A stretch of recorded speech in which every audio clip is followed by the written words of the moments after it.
오늘은 사람보다 크신 하나님이라는 제목으로 함께 말씀을 나누기 원합니다. 오늘은 성령 강림 주일입니다. 이 사도행전 1장부터 2장 그 안에 보면 이 성령의 강력한 임재하심, 그 모습이 아주 드라마틱하게 그려지는 것을 볼 수 있습니다. 예수님께서 승천하신 뒤에 제자들은 예루살렘으로 돌아옵니다. 그리고 성경에 이 제자들이, 이 사람들이 한 다락방에 모여서 마음을 같이하고 기도했다라고 기록하고 있습니다. 그들의 모습은 우리가 지금에서야 정말 예수님의 제자이다라는 관점으로 보니 정말 대단한 사람 같았지만, 그 당시에 이 사람들은 현재 우리가 알고 있는 그 믿음이 강한 제자들의 모습과는 좀 달랐습니다. 그들은 여전히 두려워하고 있었습니다. 십자가의 기억도 아주 생생하게 가지고 있었고, 세상은 여전히 예수님을 믿는 사람, 예수님을 따랐던 그 사람들을 차갑게 대했었습니다. 예수님은 부활하셨지만 이제 그들이 무엇을 해야 할지를 선명하게 알지 못했던 시기였습니다. 그래서 이들이 한 곳 다락방에 모였던 것입니다. 기도하기 위해서 모였고, 기다리기 위해서 모였고, 하나님의 약속을 더 굳건히 붙들기 위해서 함께 모였던 것입니다. 그리고 사도행전 2장에 보면 오순절날에 그들이 한 곳에 모였을 때 갑자기 하늘로부터 급하고 강한 바람 같은 소리가 들리고, 불에 혀처럼 갈라지는 것이 각 사람 위에 임하게 됩니다. 바로 성령께서 임하신 것입니다. 놀라운 것은 그 다음입니다. 성령님께서 임하시자 방금 전까지 그 한 곳에 모여 있었던, 때로는 한 곳에 숨어 있었던 그 사람들이 이제 거리로 나가기 시작한 것입니다. 두려움에 떨던 베드로가 수많은 사람들 앞에 서서 거침없이 담대하게 복음을 전하기 시작한 것입니다. 그 말을 받은 이 사람들이 세례를 받게 되고, 이날의 신도의 수가 무려 3,000이나 더했다라고 성경은 증언하고 있습니다. 그러니까 무너질 것 같던 그 공동체가, 도대체 무엇을 어떻게 해야 하는지 몰랐던 그 공동체가 나아가야 할 방향을 알게 된 것이지요. 이제는 세상을 살리는 교회 공동체를 이루기 시작한 것입니다. 무슨 일이 일어난 것입니까? 성령께서 그들의 믿음의 눈을 바꾸어 주신 것입니다. 그동안에 사람이 크게 보였습니다. 그동안에는 환경이 크게 보였습니다. 그런데 이제는 성령께서 임하시니 사람이 아닌 하나님을 바라보게 된 것입니다. 하나님이 더욱더 크게 보이는 인생을 살아가기 시작했던 것이지요. 오늘 이 본문의 요셉도 그 믿음의 자리에 서 있는 것입니다. 형들은 자신들이 요셉의 인생을 망쳤다고 생각했지만, 요셉은 오늘 본문에서 아주 놀라운 고백을 하고 있습니다. 나를 이리로 보낸 이는 당신들이 아니요 하나님이시라. 오늘 이 성령 강림 주일에 사람보다 크신 하나님을 발견하고 우리도 그 하나님을 만날 수 있게 되기를 간절히 소망합니다. 요셉의 인생은 결코 평탄치가 않았지요. 아버지 야곱의 사랑을 받았지만 그 사랑이 형들의 시기를 불러일으켰습니다. 형들의 미움을 더욱더 사게 되었던 것이죠. 결국에 요셉은 형들에게 미움을 받아서 구덩이에 던져지고 애굽의 노예로 팔려가게 됩니다. 그것이 끝이 아니었습니다. 억울한 누명을 쓰고 감옥에도 갇히게 되고, 그 감옥에서 오랜 시간 동안 그저 잊혀진 사람처럼 지내야만 했습니다. 하지만 하나님께서는 침묵하시는 것처럼 보였지만 단 한순간도 요셉을 떠나신 적이 없었습니다. 그리고 마침내 하나님은 요셉을 애굽의 총리로 불러주십니다. 이제 오늘 우리가 읽은 이 본문은 바로 그 요셉이 자신을 팔았던 형들 앞에 서 있는 장면인 것입니다. 자신을 구덩이에 밀어넣고 단돈 은 20개의 자신을 노예로 팔아 넘겨버린 그 형들을 다시 만난 것입니다. 보통 이런 상황이라면 어떤 장면이 펼쳐져야 되겠습니까? 드라마나 영화 같았다면 정말 시원한 복수극이 펼쳐져야 되는 것 아니겠습니까? 현실적으로 생각해도 지금 형들은 요셉 앞에서 벌벌 떨면서 완전히 그 정신이 나가고 마음이 무너져 내릴 수밖에 없는 상황 가운데 있었습니다. 왜냐하면 지금 요셉은 완전 다른 사람입니다. 애굽의 총리로 서 있습니다. 그 예전에 채색 옷을 입고 형들이 구덩이에 빠뜨리고 노예로 팔아 넘기던 그때 그 요셉이 아닌 것입니다. 이제는 이 형들의 그 목숨을 쥐고 있는 권력자인 것이지요. 더구나 형들은 자신들의 죄를 스스로가 너무나도 잘 알고 있었습니다. 요셉을 구덩이에 던져 넣었고 살려달라는 그 부르짖음에 외면해버렸고 아예 노예로 팔아버리지 않았습니까? 그러니 형들 마음 가운데서는 그 요셉을 자신의 동생이라는 사실을 알았을 때 이제 끝났다. 이제 우리가 심판받을 차례구나. 역시 뿌린 대로 거두는구나. 그런 생각을 했을 것입니다. 그러니까 실제로 이 창세기 45장 이전에 보면 이 형들은 두려움에 떨고 있었습니다.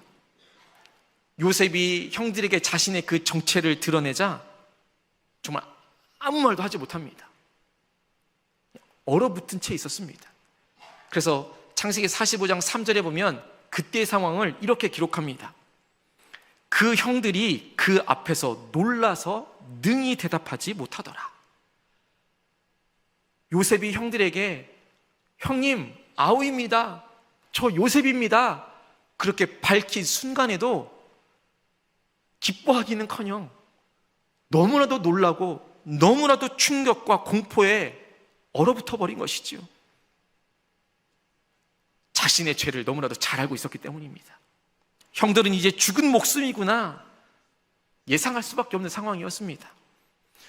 요셉의 입장에서도 보면 그 과거의 일을 떠올리자면 정말 너무나도 뼈아픈 평생 잊지 못할 상처를 준 형들 아니었습니까?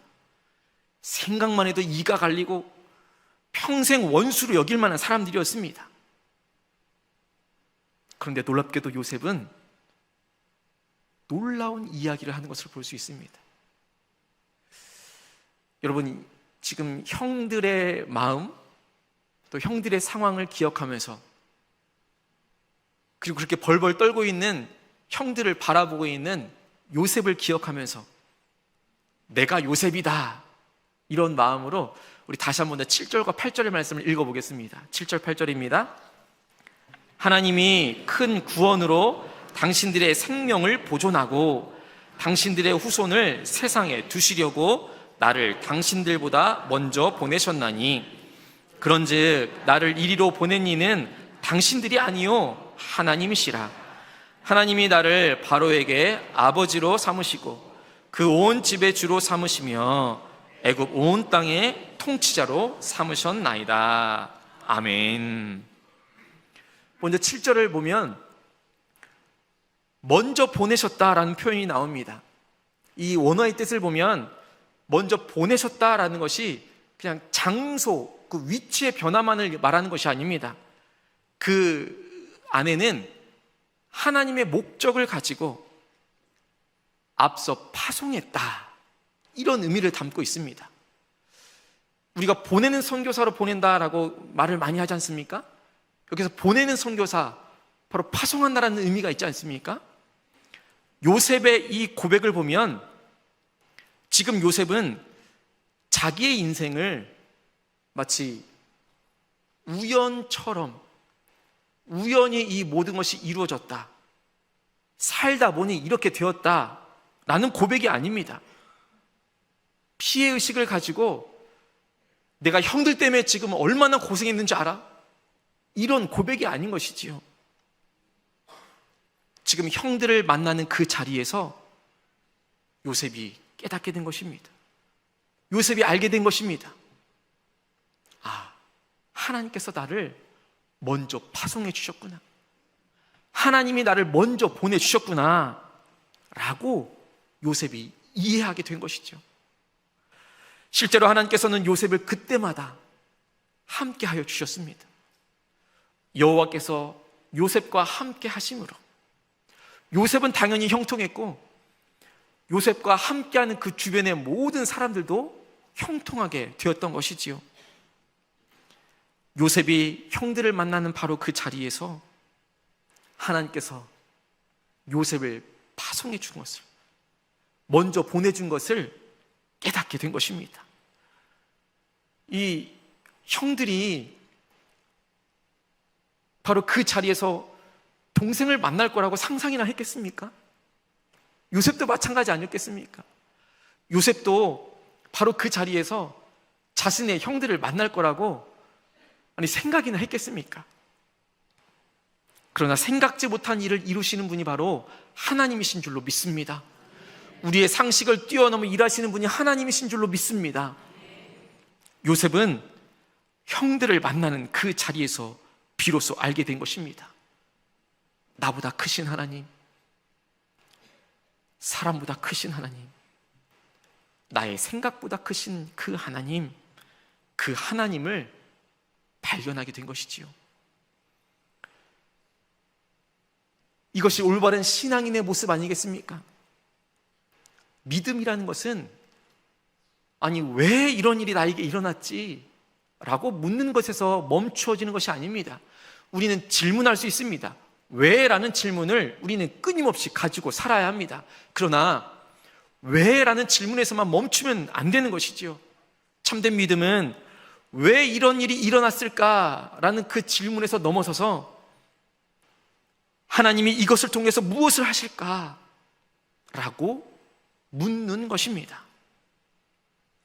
하나님이 이것을 통해서 무엇을 하실까? 라고 묻는 질문에까지 나아갈 수 있는 저와 우리 모든 성도님들 되기를 간절히 소망합니다.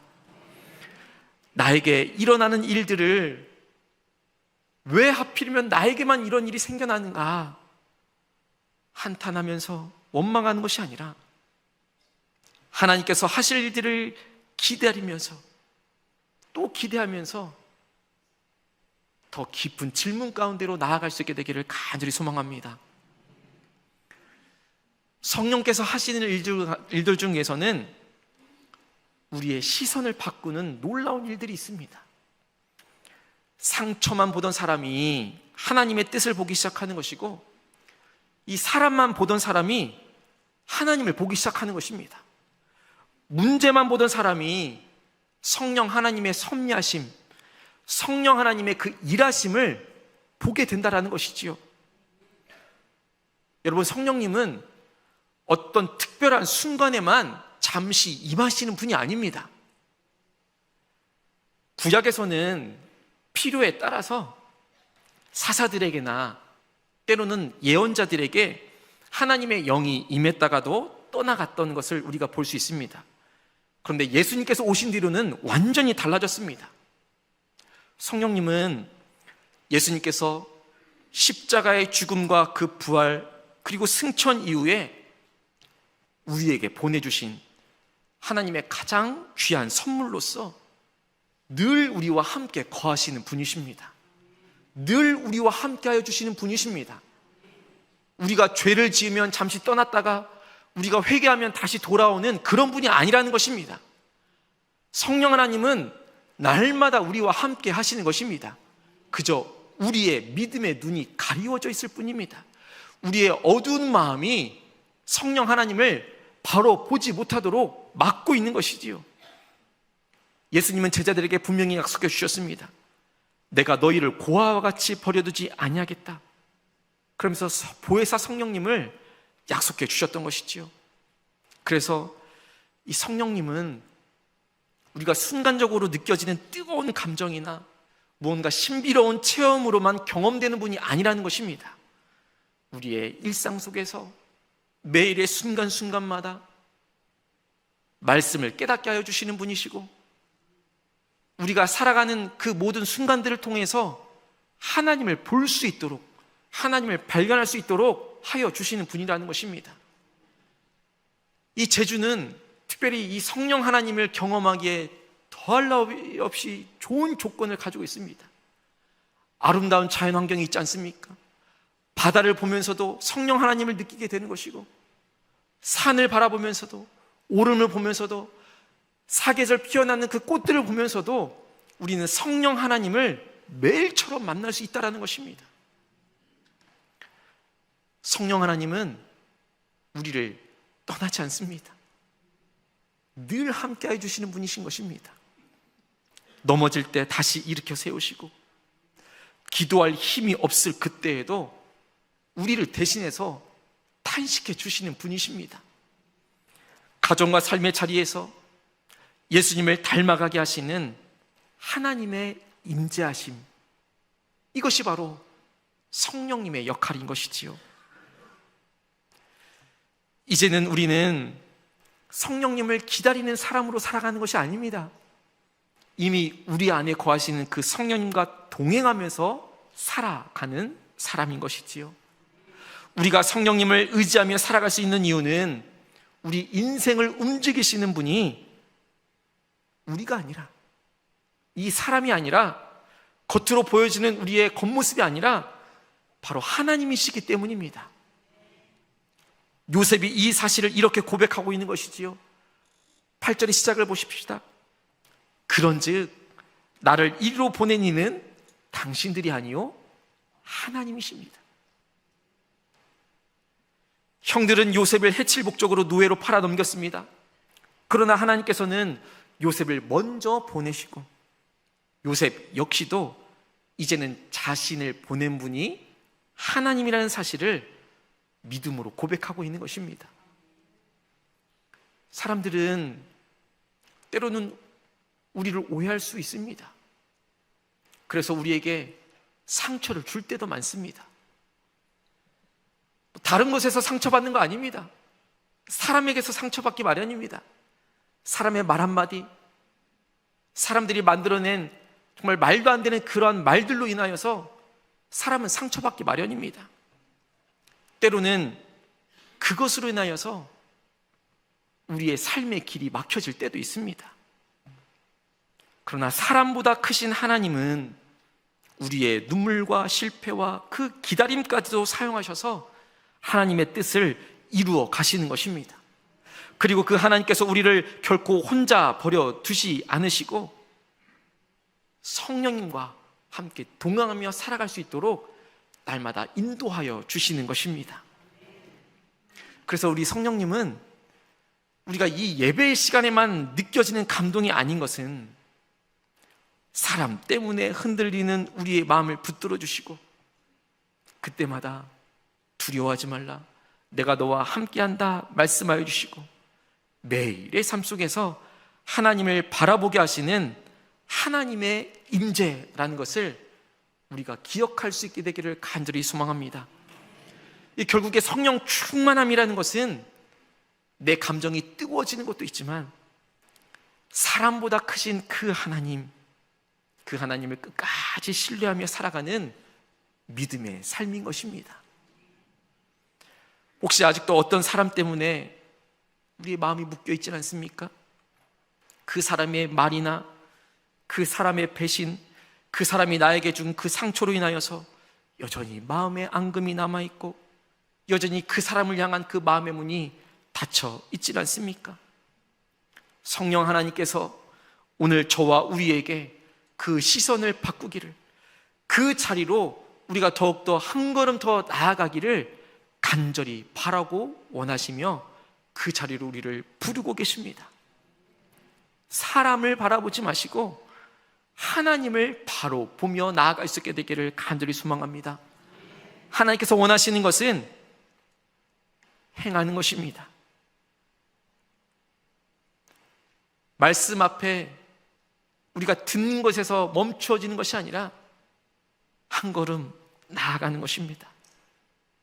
사람보다 크신 그 하나님을 보게 하시는 성령 하나님과 날마다 동행하는 저와 우리 모든 성도님들 되기를 간절히 소망합니다. 이제 다시 7절의 말씀을 보십시다. 요셉이 이렇게 고백하지요.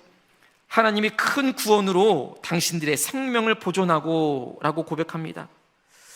여러분, 지금 요셉은 하나님이 나를 이 총리의 자리로 세워주셨습니다. 형님들 한번 보십시오. 내가 이렇게 높은 자리에 있습니다 라고 고백하지 않습니다. 하나님이 나에게 이 놀라운 일을 행하셨습니다 고백하고 있는 것이지요. 그리고 이어서 무엇이라고 고백합니까?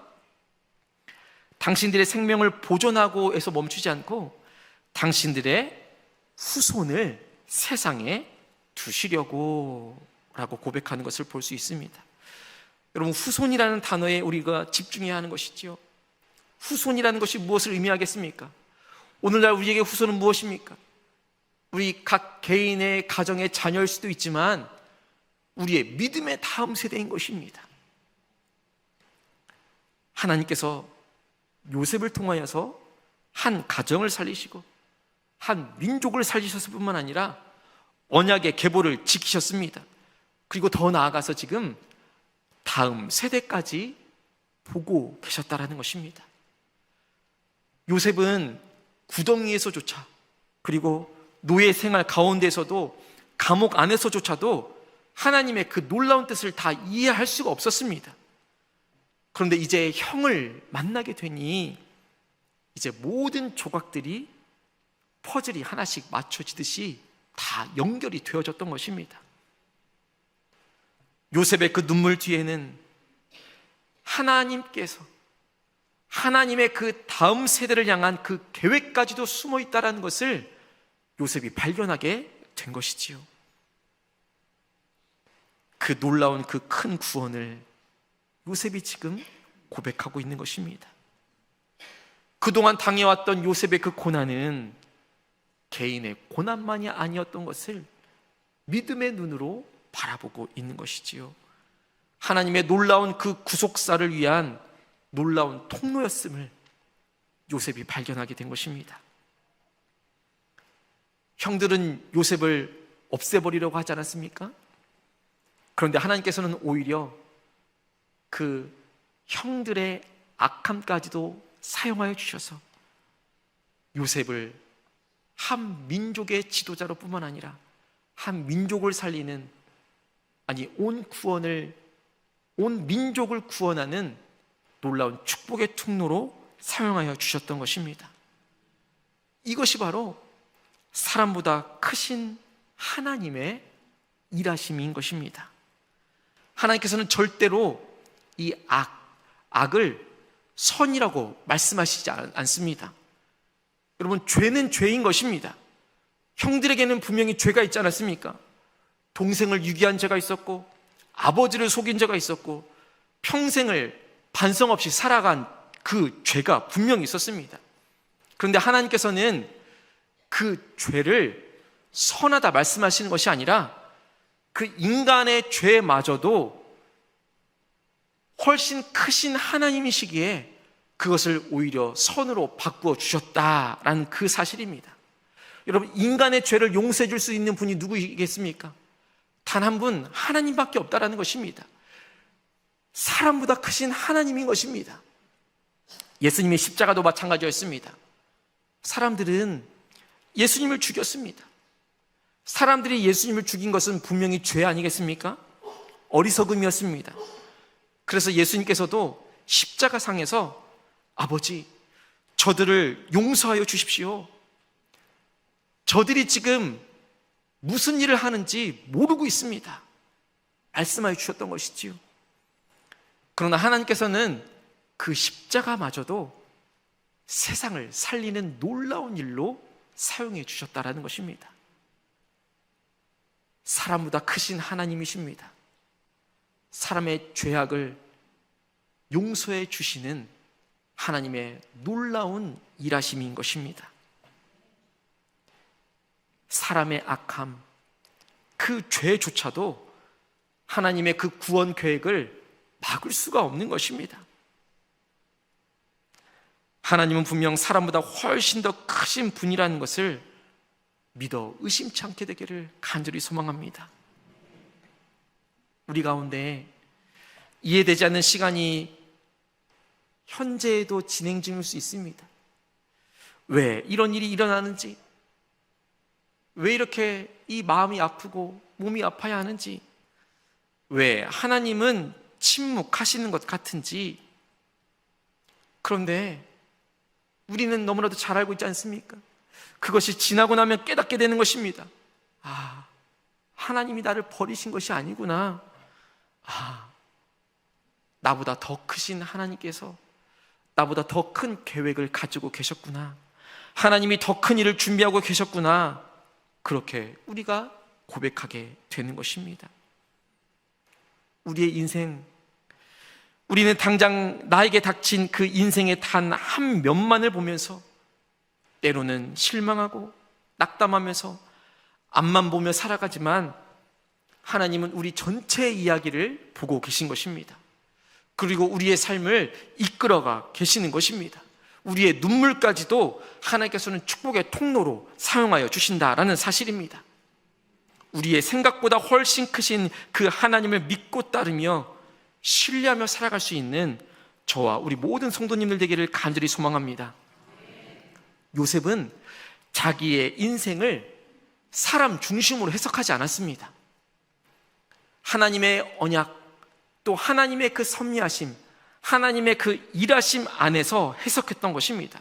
그러니 고백할 수 있었던 것이지요. 나를 여기까지 인도한 것이 당신들이 아닙니다. 바로 하나님이십니다. 라고 고백할 수 있었던 것입니다. 오늘 우리의 문제는 하나님이 안 계신 것이 아닙니다. 하나님은 언제나 우리와 함께하여 주십니다. 성령 하나님께서는 날마다 우리와 동행하여 주십니다. 오늘 우리의 문제는 하나님보다 사람을 더 크게 보는 것에 있습니다. 하나님보다 우리의 환경을 더 크게 보는 것에 있습니다. 상처를 준 그 사람을 더 크게 보고, 우리가 당하고 있는 이 고난의 이 문제를 더 크게 보는 것에 있는 것입니다. 현실을 더 크게 보는 것입니다. 사람보다 크신 하나님, 상처보다 더 크신 하나님, 그 하나님을 바라보며 성령 안에서 믿음으로 살아갈 수 있는 우리 모든 예수 가족 공동체 한 사람 한 사람이 되기를 간절히 축복합니다. 기도하겠습니다.